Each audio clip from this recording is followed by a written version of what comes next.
My name is Dana Whitman.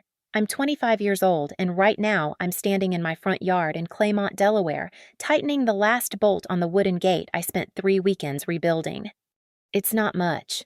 The house, I mean. One-story faded brick roof tiles that need replacing. But it's mine. Every nail, every chipped step, every square foot paid for with early mornings and late nights. I've repainted the living room twice, laid down laminate flooring myself, and planted chrysanthemums along the fence line, even though they keep getting chewed by rabbits. I finish tightening the bolt and wipe my hands on my jeans. There's a breeze coming in from the northeast, carrying the smell of damp grass and someone's laundry detergent. For a moment, the world is quiet in the way.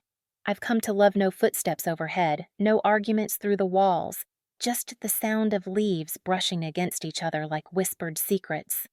That's when my phone buzzes in my back pocket. I think it's Theo, my neighbor's college-aged son, who sometimes helps me haul mulch, but when I glance down, the name on the screen stops everything cold. Mom. I haven't heard from her in nearly 8 years. Not a birthday, not a holiday. Not even after I bought the house and somehow the news leaked through someone's cousin who still followed me on social media. The contact photo is blank. I never assigned one. I don't pick up right away. I stare at the phone while my chest tightens. Not like fear, but like something trying to expand in a space too small. I let it ring out, let it go to voicemail, then sit down on the front step and press play. Her voice crackles softly through the speaker. Hi, Dana, it's your mom. We heard about the house. It's so good to hear you're doing well. We'd love to catch up sometime, maybe talk in person. Your dad Haley and I were thinking we could stop by this weekend if you're free. That's it. No acknowledgement of the 9 years of silence, no apology, just a warm, breezy tone like we'd spoken last week, like she hadn't walked me out of our house at 16 with a duffel bag and a folded tent. I set the phone down beside me and let the wind push the scent of lilac across the porch. I focus on the feel of the new wood beneath my hands, sanded, clean sealed, just yesterday. Part of me wants to ignore the message, delete it, and pretend the call never happened, but I've learned that silence only works when the other side respects it. And my family, if they're reaching out now, it's not because they miss me, it's because they want something. I lean back against the front door and watch 2 sparrows dart across the power line. Everything in my body feels still, but my mind has already begun moving. I replay the moment they last spoke to me. It was fall, the leaves brittle and burnt orange, the air sharp. My mother had said I was old enough to be on my own, and my father had nodded. They were making space for Haley, my twin sister who was pregnant. She got the nursery, I got the backyard. Since then, nothing. Not during my last year of high school when I lived out of the bakery's attic. Not when I worked 2 jobs and saved enough to take night classes online. Not even when I closed on this house, this modest little home with uneven paint and a porch I patched up by hand. They were silent through all of it. Until now. I get up slowly and walk to the gate, testing the latch again. It clicks into place cleanly.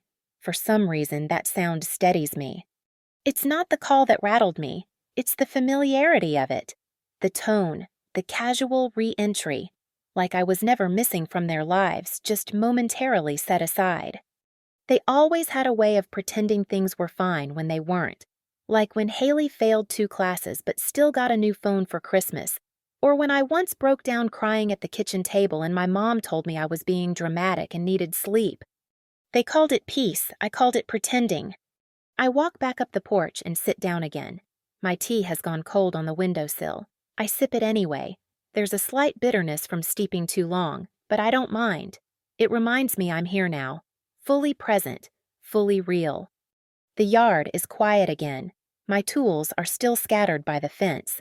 The soil in the flower bed is soft from last night's rain. The house smells faintly of cinnamon from the muffins I baked this morning for the kids on the block. Everything in my life may be small, but it's mine. And now they want in. Not through a heartfelt reunion, not through a letter or even a real apology, just a voicemail.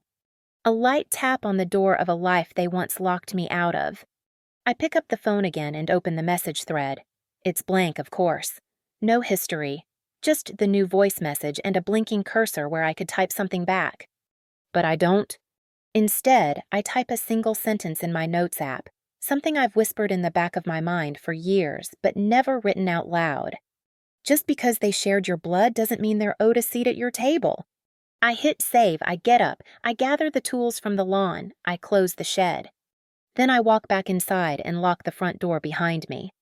The gate holds, the hinges don't groan. Everything I've built, this silence, this stillness, this safety, was never given to me. I earned it. And no one walks in without knocking now. Not anymore. I was born second. Haley cried first, and for some reason that moment wrote the script for everything that followed. My mother would say it with a little laugh when relatives came over.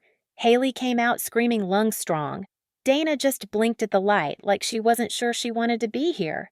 It was always meant as a joke, but even as a child I could tell it meant more than that. We grew up in a narrow 2-story house on the edge of Springfield, Missouri, where the upstairs bedrooms were bathed in morning sun and smelled faintly of lavender from the sachets Mom kept tucked into Haley's dresser drawers. Haley's room was the second door on the right, lavender walls, white lace curtains, a vanity with a mirror surrounded by tiny bulbs. Her closet always had new dresses lined up neatly, one for every season. There were framed photos of her in dance class, holding ribbons blowing out candles. She even had a ceiling fan that hummed softly at night. My room was the basement. It wasn't really a room, not at first, just a concrete floor and a draft from the water heater. My dad moved down an old mattress one day and said we'd make it cozy. He never came back with the bed frame. I had a lamp from a garage sale and a shelf made from leftover plywood. The air always smelled faintly of mildew, and in the winter, the walls sweated. Haley never came down there, not once. I remember one year, our 9th birthday. My parents threw Haley a party in the backyard. There were pastel balloons and a cake shaped like a butterfly. Her friends from school ran through the sprinkler while music played from the kitchen window. I wasn't invited. I stood by the chain-link fence with a paper plate and a leftover cupcake, its frosting already starting to melt in the sun. One of the moms asked, "Who's that little one?" My mother laughed and waved her hand. "Oh, that's Dana. She's quiet, doesn't like all the noise." But I just wasn't asked. Every time I did something worth noticing, it disappeared behind Haley's shadow. When I won the school spelling bee in 5th grade, I came home clutching the certificate, hopeful. My dad barely glanced at it. "That's good," he said. "But you should really try to be more outgoing, like Haley people. Remember, people who shine." Haley was in theater. She sang in the church choir. She danced in recitals where Mom always sat in the front row with a bouquet of lilies. I stayed after school to clean up chairs and fold programs because someone had to. Once I asked my mom why I couldn't get new jeans. She looked up from the couch and said, "You don't go anywhere." Then she turned back to her show. I wore hand-me-downs from a cousin we barely knew. Shirts with unfamiliar mascots, jeans that fit awkwardly, socks with initials that weren't mine. Haley got new outfits each season, even themed pajamas during the holidays. The first time I heard the word extra, I was 8. My parents were arguing in the kitchen about bills. I was behind the wall holding my breath. My mother's voice was sharp but low. We weren't planning on 2. Patrick Haley was already a handful. Dana just happened. I pressed my forehead to the wall and waited for my father to say something to defend me, but he didn't. The silence said enough. I didn't cry.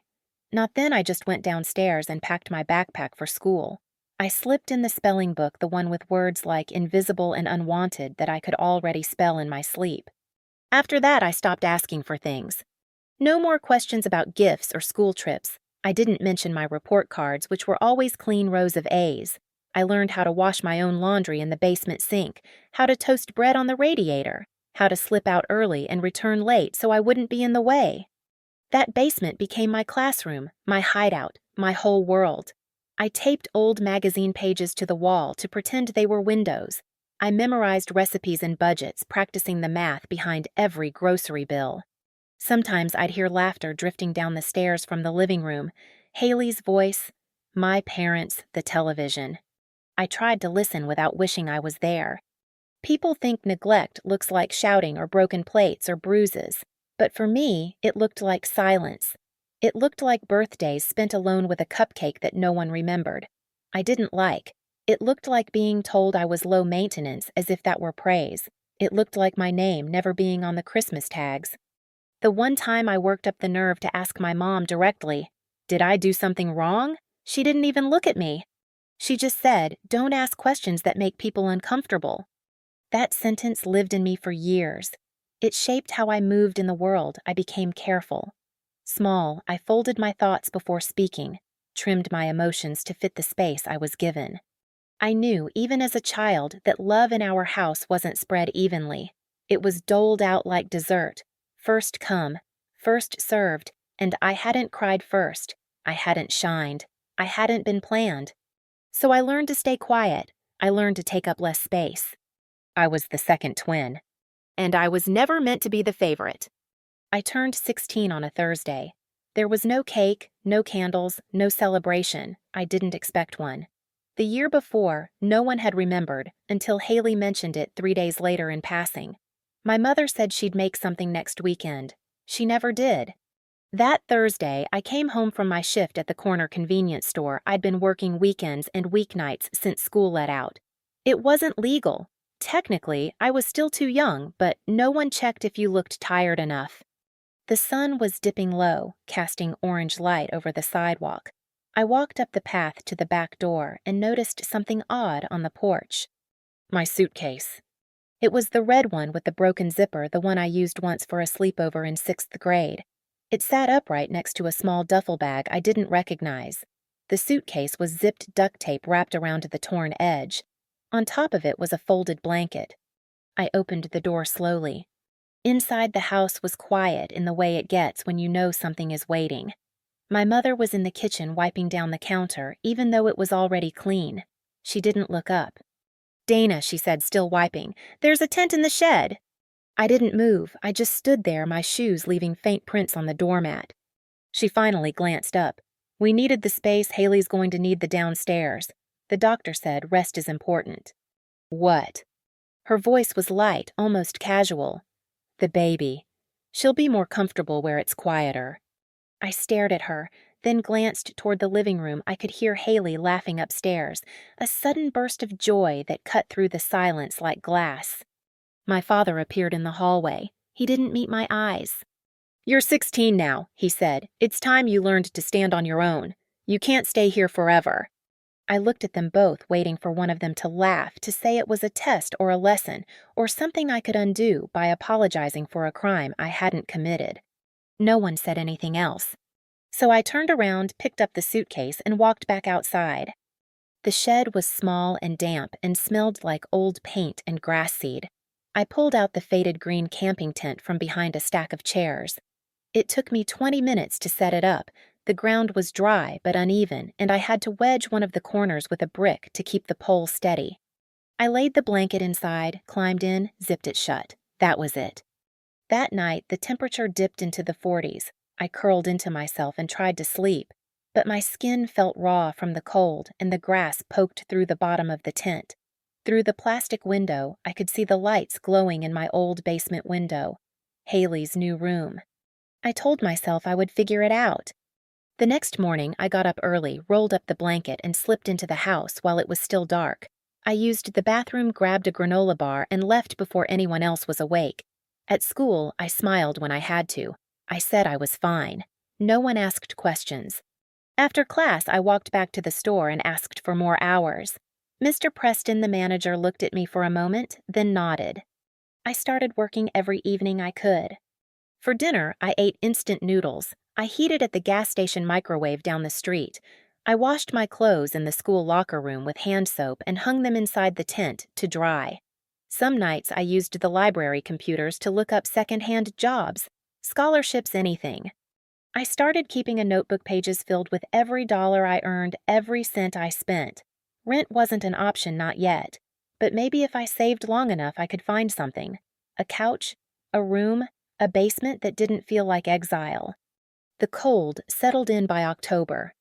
The tent fabric stiffened at the edges and condensation dripped from the ceiling. In the mornings, I kept my socks under my shirt at night so they wouldn't be frozen in the morning. My breath fogged the air when I opened the zipper each day. No one inside the house asked how I was doing. One afternoon, Haley came outside while I was crouched by the shed adjusting the pole that kept collapsing. She glanced at the tent, then at me. "Mom says you're being dramatic," she said. "You could at least be grateful they didn't just throw you out completely." I didn't answer, I just adjusted the strap again and walked away. I bought a small tin mug from the dollar store. It became my favorite possession. I used it for soup for tea when I could afford the bags for water before bed. I cleaned it every night with tissues and dried it with my sweater. I don't remember crying during those months. Not because I was strong, but because there was no space for it. Tears felt indulgent. I needed energy to stand to work, to stretch $5 across 3 days. Sometimes I watched the kitchen window from the yard. They had dinner together most nights. I could hear the clink of plates, the sound of the oven door, the laughter. It didn't feel like cruelty. It felt like they had simply erased me. Like the moment I left the house, I stopped existing. I folded my routine around their comfort. I timed my comings and goings so I wouldn't be seen. I found a rhythm in invisibility. One evening after a late shift, I came home with a bruise on my wrist from dropping a crate of soda bottles. I sat in the tent with a can of soup holding the tin mug between my hands to warm them. The steam rose curling like smoke, and I watched it swirl against the fabric ceiling. That night it rained. The edges of the tent leaked. I stayed curled in the center, holding the mug like it was the only solid thing in the world. Looking back now, I don't know how I made it through. But I did. Not because anyone helped, but because I decided the cold wouldn't be the last thing I felt. It was late November when I found the bakery. I hadn't meant to go inside. I was just walking by fingers buried in my sleeves, too hungry to keep moving, but too proud to beg. The place sat on the corner of Maple and 4th, nestled between a dry cleaner and a closed-down bookstore. A square brick building with a wide front window fogged from the warmth inside. The smell pulled me closer. Fresh bread, melted butter, something sweet rising through the cracks in the window frame. I stood outside for a long time, trying not to look like I was staring. Then a voice called out from the back door. "You lost." I jumped. A man stood there in a flour-dusted apron, arms folded, eyes narrowed, not unkind, just watchful. He looked about 60 with a scruff of gray stubble and arms that belonged to someone who lifted sacks of flour for a living. "I'm looking for work," I said before I could stop myself. My voice cracked on the last word I hadn't meant to ask. He didn't move, just studied me a second longer, then said, "Name's Walt. You willing to mop floors?" I nodded. "I'll do anything." He glanced over his shoulder, then waved me in. The first thing that hit me was the heat. It sank into my bones so fast I nearly cried. The kitchen smelled like yeast and cinnamon. Metal trays clanged somewhere in the back. Walt handed me a rag and pointed to a stack of trays that needed washing. That was my first shift. No forms, no questions, I scrubbed until my fingers were raw and didn't stop until he said I could. At the end of the night, he handed me a paper bag and a 20. "Dinner," he said, gesturing at the bag. Inside were 2 croissants, a loaf of sandwich bread, and a plastic bottle of apple juice. "Eat it now," he added. "Bread's best when it's warm." I nodded and stepped out into the cold, holding the bag like it was made of gold. I sat behind the building on a stack of milk crates and ate a croissant while steam curled off my fingertips. For the first time in weeks, I felt full. The next day, I went back. No one said I had to, but Walt looked at me, nodded once, and handed me the same rag. By the 3rd week, I was part of the rhythm. I knew how to stack trays without making noise, how to sweep flour without sending it into the air. I learned the names of the regulars by the way they walked. Walt didn't talk much, but when he did, it mattered. He told me the bakery used to belong to his father, that he'd lost everything once trusted someone he shouldn't. He said he never threw away bread that was still good, not after living in a pickup truck for 8 months. One night after closing, he asked where I lived. "In a tent," I said, "in the backyard of my parents' house." He didn't respond, just walked into the back room and came out with a small silver key. "There's a room upstairs. Used to be storage, got heat and a working outlet. It's yours if you want it." I stared at the key. I wanted to ask why, but I didn't. I just took it and said thank you. The attic room above the bakery was barely more than a closet, An old mattress, a lamp with a cracked shade, a chipped desk. But the moment I plugged in the space heater and felt warm air on my face, it became mine. From then on, my life found a rhythm. School in the morning, bakery in the afternoon. Homework on the mattress headlamp on balancing a book on my knees. I kept my shoes lined up by the wall and cleaned the room every Sunday out of habit more than need. Walt taught me how to make a basic budget. Money isn't good or bad. He told me one evening while weighing dough, it's a tool. Use it wrong, it cuts you. Use it right. It builds things. I bought a dollar store notebook and started tracking every cent. Tips, shifts, food savings, I labeled envelopes, groceries, rent, school emergencies. I learned to stretch rice and beans for days, how to use coupons without looking embarrassed, how to fix loose buttons with borrowed thread. Walt never said he was proud of me, but sometimes he'd nod after I wiped a counter down just right. That nod meant more than any gold star I ever got in school. One night I was kneading dough and asked him, "Why did you hire me?" "You showed up," he said simply. "Didn't wait for someone to ask. That's rare." He didn't ask questions about my parents, and I didn't offer details. But every once in a while, he'd leave something outside my door, a jar of peanut butter, a fresh roll, a pair of thick socks. Quiet gifts, never acknowledged. I wrote down my goals in the notebook: finish school, find a stable job, get my own place. It felt impossible, but each shift brought me closer. Walt paid me in cash until I got a bank account. He helped me open one. I remember sitting in the credit union across from the bakery, hands trembling as I signed the forms. "You're starting to build," he said. That phrase stuck with me, not surviving building. I started tutoring younger kids in math after school. Just $5 a session, sometimes cookies in trade. I shoveled snow and winter-stocked shelves at the corner market when they were short. I didn't have much, but I had something now. A warm room, a clean place to sleep, a routine. And a ledger notebook that told me line by line I was getting closer. I never imagined someone like Walt would be the one to save me, but he didn't treat it that way. He never acted like he was doing me a favor. He just gave me a job, and with it a chance to become someone more than forgotten. I was 21 the day I held the keys in my hand. They were warm from the realtor's palm and sat awkwardly in my grip, two small brass keys on a thin ring slightly scuffed with a blue plastic tag that read 183 Wyndham Court. I stood in front of the house in Claymont for a long time before going in. A single-story brick home with a narrow porch, chipped paint on the railing, and two small windows on either side of a green front door. Nothing fancy. But the moment I slid the key into the lock and pushed the door open, I knew I had done something that couldn't be undone. The air inside smelled like old carpet and dust. The floors creaked. The living room had floral wallpaper from the 1980s. I walked room to room, slowly touching each wall, window, door frame.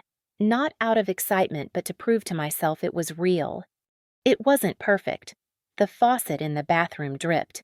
One of the bedrooms had a sagging ceiling tile. There were cracks in the kitchen tile near the fridge.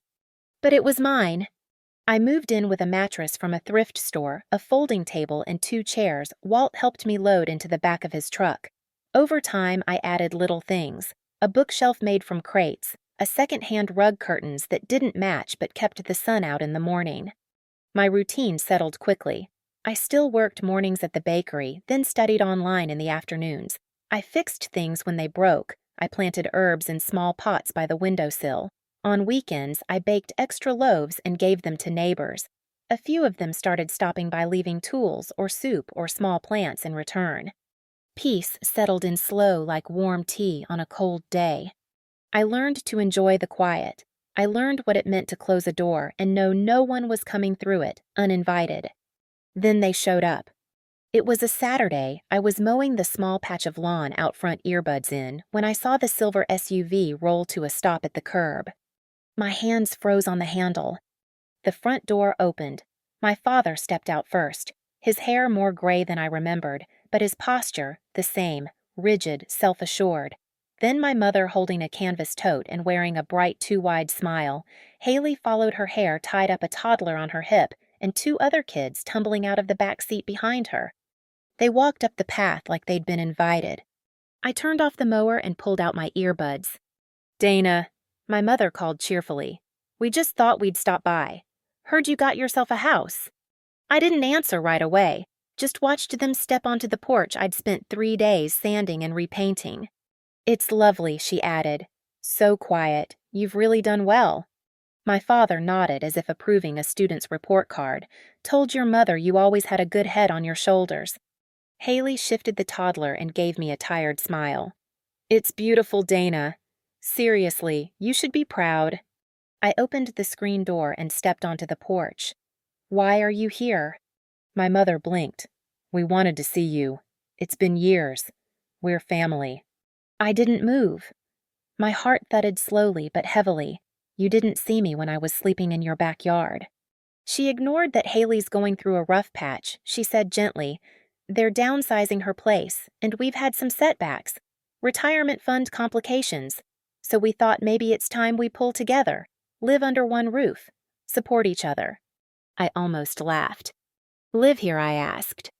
"Well, just for a little while," she said quickly. "Just until things get sorted. It's a big house for one person." Haley stepped forward. "My lease is up in 2 weeks. I've got the kids. I just need somewhere steady for a while. You've got space." I looked at the chipped porch rail, the front yard I had raked by hand, the curtains I hemmed with shaking fingers after work, the back door I replaced when the lock jammed.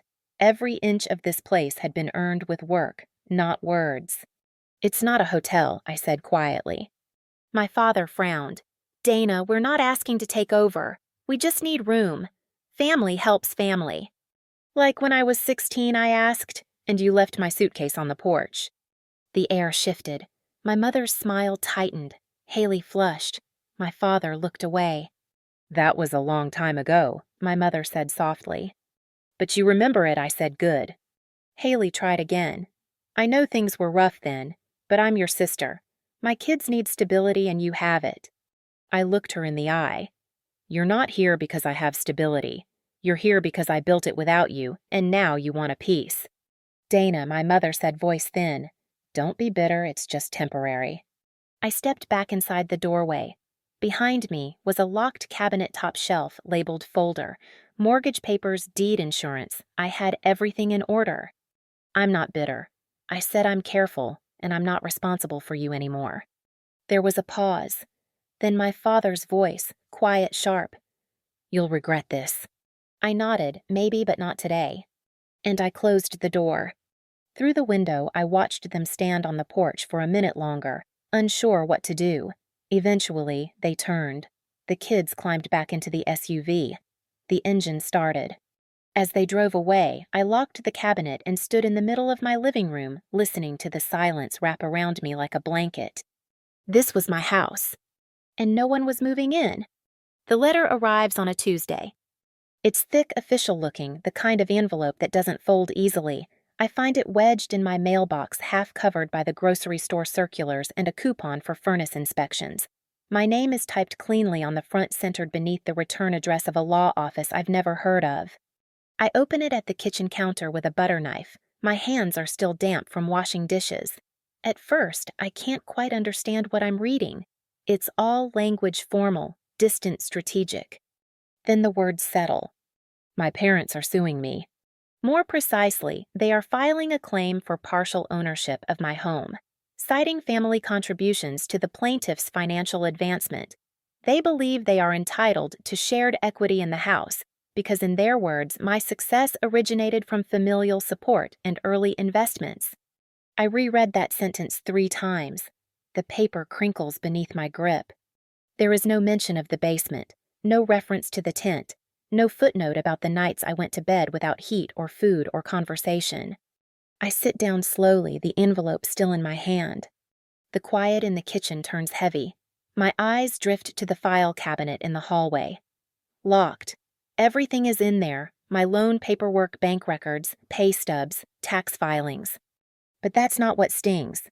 It's the idea behind it that the life I built, every inch of it, was never really mine, that even after cutting me loose, they still think they own a piece. I press the letter flat on the table and stare at the seal in the corner, then pick up the phone. Walt answers on the second ring. "You free this afternoon?" I ask. He doesn't ask questions. "Come by after 4." I walk to the bakery like I used to, past the same cracked sidewalks, the faded red brick of the building casting a long shadow in the afternoon sun. Inside, it smells like cinnamon and coffee. Walt is behind the counter packing up scones into small paper bags. He sees me and gestures to the back. I hand him the letter in silence. He reads it once, lips pressed into a line. "I thought they might try something," he says finally. "They say I owe them," I whisper, "for what I've done." Walt snorts low and sharp. "You don't owe them a dime." I nod, but my chest feels hollow. He pulls out a business card from his back pocket and places it on the table. A cream rectangle with embossed print Maya Tran, attorney at law. "She's smart, doesn't waste time. Helped me when I had that supplier try to bury me in penalties. You'll like her." That night I call. Maya answers on the third ring. Her voice is low and direct, the kind that cuts through noise without raising volume.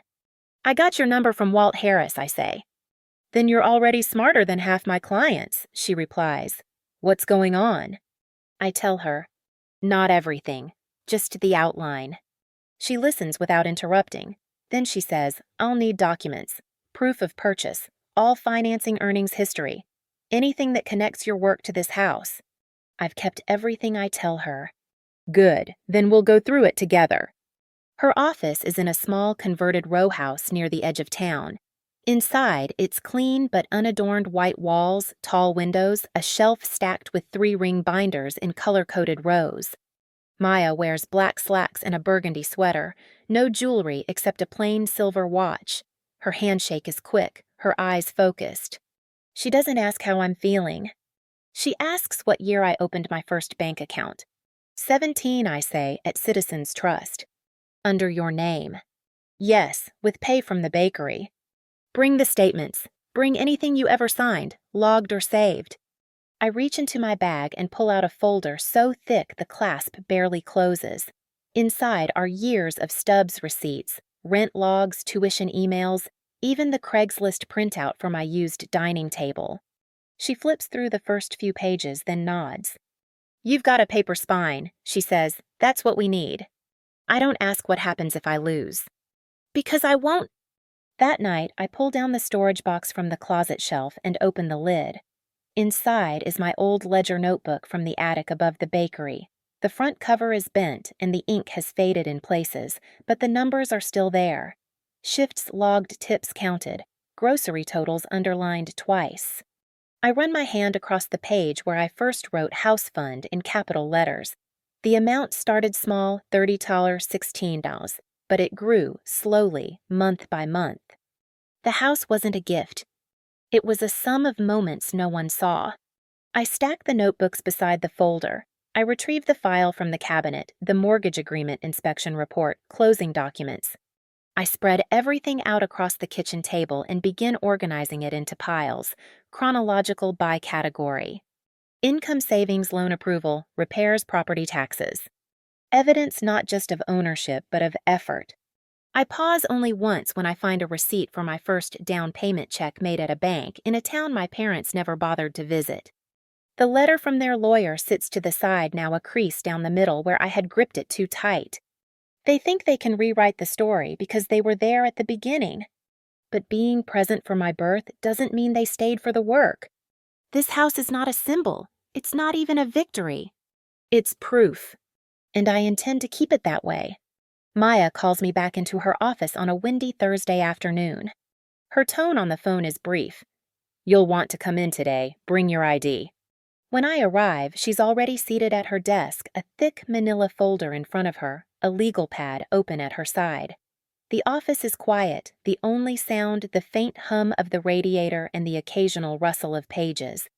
She doesn't start with small talk, just gestures for me to sit. "I pulled your grandfather's probate records," she says. I blink, my grandfather. Franklin Whitman deceased 10 years ago. No public notice of the will, but I had a contact at the clerk's office dig a little deeper. Turns out there was one quietly filed clean language, clear beneficiary. She opens the folder and slides the document toward me. Will and Last Testament, it reads. The words blur slightly at the edges. I lean closer. To my granddaughter, Dana Whitman. Maya reads aloud. I leave the full balance of my private savings account held at Delmar Bank to be accessed at age 18 without parental oversight. It is my express wish that this fund be used solely for her education or future housing, as I have concerns she may not receive equal care from her guardians. My mouth is dry. I never knew he left anything for me. My grandfather died when I was 15. I barely remember the funeral. Haley had cried. I stood at the edge of the chapel holding my coat closed, trying to stay warm. Maya continues, voice calm but firm. The account was closed just under a year after his death. Balance at time of closure, $63,112. I feel myself nodding, not in agreement, but in disbelief. She turns the page. The withdrawal form lists one authorized signatory, your mother. I look down. The copy is grainy, but the signature is hers. Neat, cursive, familiar. My breath catches. She emptied it, I whisper. Yes. When I was 17. Maya nods. The account was under your name, with a stipulation that access be granted at 18. But because your mother was still listed as a minor's guardian, she had temporary legal access, conditional, not discretionary. I shake my head slowly, trying to catch up. She used it. Maya reaches for another document. We found the routing trail. The funds were transferred to a joint account in your parents' name within 48 hours. Over the next 6 months, the balance was depleted. Partial mortgage payoff. Baby supplies. A payment to Haley's husband's business loan. Gym membership, car repair. The room tilts slightly. I grip the arms of the chair. My mother stood at the bank, signed a form, and drained what was meant to be my future, so Haley could have a nursery, so her husband could chase his startup dreams. I close my eyes. No screaming, no tears. Just a cold, quiet wave. Maya doesn't rush me. When I finally look up, she's waiting. This qualifies as inheritance theft, she says, and embezzlement under Delaware state law. The will was explicit. The account was yours, not theirs. I glance down at the papers again. There's a receipt showing a $2,000 debit at a children's boutique the same month I was eating soup out of a tin cup in the backyard. They used my name, I murmur. They used my name to help everyone but me. Maya sits back, hands folded. There's a case here. Stronger than we thought. If you want to proceed, we file for restitution. We'll petition the court to recover the full amount of the inheritance plus damages. And if they try to argue shared investment in your home, this gives us leverage. They took from you before. You have proof. I can't look at the signature again. Instead, I focus on the feeling in my body. It isn't rage. It's recognition of all the ways I'd been made invisible. Not just dismissed or neglected, but stolen from, deliberately, silently. As if I wouldn't notice, as if I didn't matter enough to even be told. I think about that birthday when I turned 18. I bought myself a slice of cake from the gas station and ate it in the attic room above the bakery. I had no money for college. No plan beyond survival. I told myself maybe that was normal. Maybe not. Everyone gets help. But I was supposed to. He had tried. And they buried it. I look at Maya. Her expression doesn't change, but I see the steel in her posture. She won't blink if this goes to court. What happens if we win, I ask. They'll be ordered to repay. If they can't, we go after assets. If they lie, they risk fraud charges. You'll have full control of the narrative in court, and they'll be legally barred from claiming any right to your property. I let the words settle. Then I nod. Let's file. Maya doesn't smile. She just writes it down. We spend the next hour scanning documents. She asks for dates, confirmation, anything. I remember I give her what I can. I'm steady, focused. It's only when I step outside the office that I let myself breathe. The air is sharp with the smell of wood smoke and the coming snow. I tighten my coat and walk slowly down the block, the folder pressed tight against my chest. There are no words big enough for this kind of betrayal. But now I have something better. Proof. The courtroom is smaller than I expected. Not cold or cavernous, but tight, lined with wooden benches that creak when people shift. The walls are painted a flat beige. Fluorescent lights hum overhead. There's no drama here, just procedure. I sit on the left side of the room at the plaintiff's table. Maya is beside me, flipping through the binder of evidence one last time. She's wearing a navy blazer, her hair pinned back. Calm, precise. Everything about her seems sharpened. I'm wearing a white button-up shirt. It's the same one Walt gave me when I got my first official job at the bakery. He folded it into a paper bag and slid it across the counter with a note that read, "For the next door you walk through." I ironed it last night and laid it on the bed beside the folder of documents I've carried for months. Across the room, my parents sit stiffly behind their attorney. My mother's hands are clasped in her lap. My father stares straight ahead. Haley isn't here. The judge enters. We all rise. The bailiff calls the case. What follows moves slowly like fog lifting in the morning. Their attorney, a man with a silver tie and a rehearsed smile, begins with charm. He paints me as a child raised with modest support, given opportunities by a family that did their best. He talks about the difficulties of memory, the tensions of adolescence, the importance of forgiveness in the face of success. He never says the words tent or theft. When Maya stands, the room shifts. She doesn't raise her voice. She doesn't use flourishes. She places a single page on the lectern and begins. Pay stubs, she says, chronologically ordered from age 16 to present. Tax records, deposits, rent agreements, the deed to my home. The mortgage approval signed and notarized. Then she moves to the will. The language is clear. She says my client was the sole heir to a protected savings account.